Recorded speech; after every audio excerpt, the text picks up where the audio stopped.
All praise is due to Allah, and that is sufficient, and peace be upon His chosen servants. To proceed, by the grace of Allah, we are still continuing our blessed and virtuous series, which is titled The Tolerance of Islam.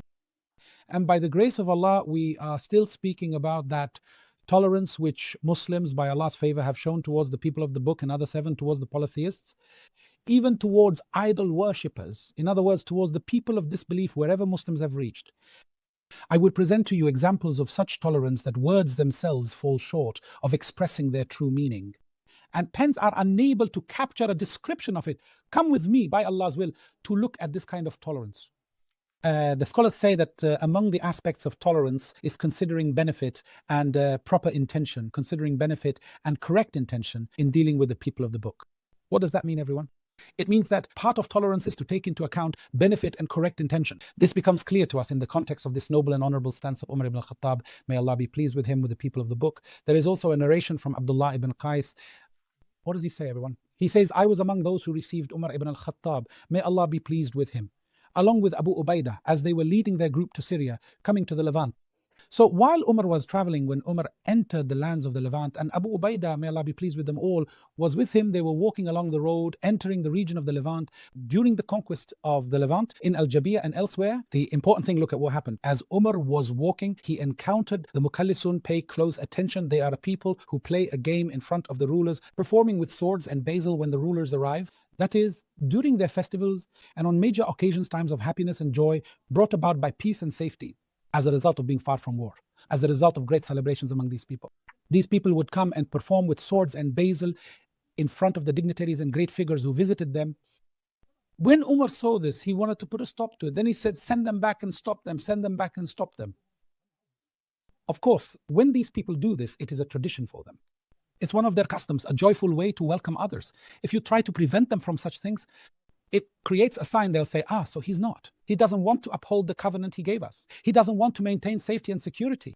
It means that since he rejected our celebration, he must not be pleased with this matter. This could mean he might betray us, or abandon this covenant, or forsake this security in the future. That's why Abu Ubaidah, because he entered the Levant and knew the conditions of its people and understood such matters, he immediately turned to the commander of the faithful and said to him, O commander of the faithful, this is a remarkable custom.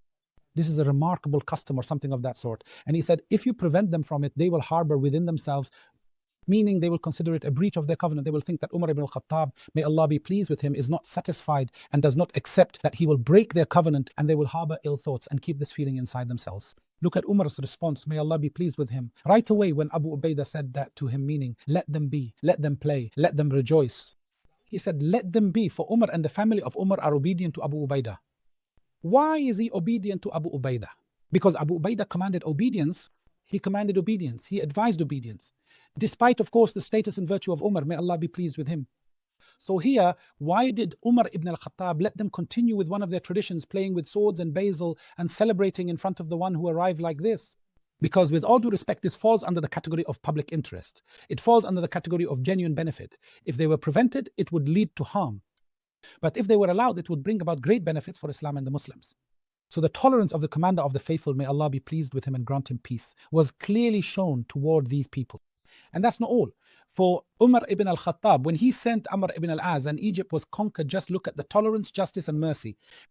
Just mention the highest qualities in these situations. There was a Coptic Egyptian woman named Fartuna the Black. Fartuna the Black was, as people often said, a very poor, destitute woman. She had a humble, simple house, just a rather small place with a low wall, and she used to raise chickens, hens, and other such animals. Thieves would climb over the low wall, steal her ducks and chickens, and leave. So she sent a message to Umar. Pay attention, just look at this situation. Imagine nowadays, in any country, if a very poor woman living in a tiny room with a little wall has her ducks and chickens stolen, and she sends a message to the king or the prince or the president, or whoever is in charge, saying, send me such and such because thieves are stealing my eggs. I want to raise my fence. Maybe she would be the one to raise it between heaven and earth if she sent it to someone, whether in the east or the west. I'm not saying anyone in particular should comment. But let's take a look at this. When Umar ibn Al-Khattab, may God be pleased with him, received this letter from Fartuna, the Black from Egypt, it reached Medina. She wrote to Umar ibn Al-Khattab saying, I have such and such a problem with my horse, and you are responsible because you are the one in charge of our safety and security, and so on with these matters.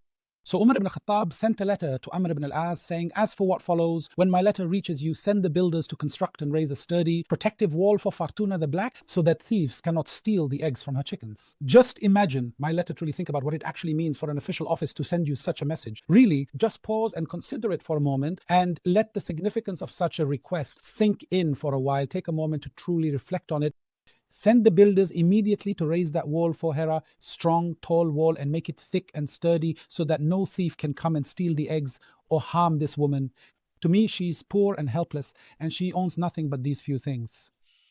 For God's sake, when we talk about justice, just consider this. Think about how you would place it, how you would measure it. I mean, put it in the highest forms of justice. When I talk to you about forgiveness and tolerance, put it in the highest forms of humility, in the noblest examples. What more can I say to you? What more can I possibly add? Amazing. It's truly astonishing. And that's not all, everyone. When Amr ibn al-As conquered Egypt and built the Amr ibn al-As mosque, its Qibla was determined by more than 80 of the companions of our Prophet Muhammad, peace be upon him, some of the greatest companions. They were the ones who set the direction of prayer here in Egypt, in the Amr ibn al-As mosque. And this was the first mosque ever built in Africa. Look at what happened. They wanted to expand the mosque because there was going to be a corner that was crooked, or they had taken a house that belonged to a Coptic Christian woman. It was very small and they expanded the mosque with it. They told her, we'll compensate you. Please go ahead. Here's some money. And the new place is even better and bigger than the one you had. Build your house there. But she sent a message to Umar ibn Al-Khattab. She said, no, they did such and such, took my house and added it to the mosque, and this is outright injustice. People, Umar ibn Al-Khattab sent them a message. If this letter of mine reaches you immediately, look at this woman, what should you do? Demolish this part of the mosque and return it to her house. When they told her, we have a letter from Umar ibn Al-Khattab saying this, she replied, no, by God, this is the judgment of the prophets. By God, this is the true religion you follow. This is the judgment of the prophets. And it was said that she was satisfied. I accepted the compensation and the money you gave me, but I wanted to see justice among you. Of course, everyone, when I talk about justice and tolerance, I mean them in their highest sense. You will never, ever find this in any constitution, any law, or even in any of the so-called democratic countries today. Until I meet you all again in another episode, I say to everyone, peace be upon you and God's mercy and blessings.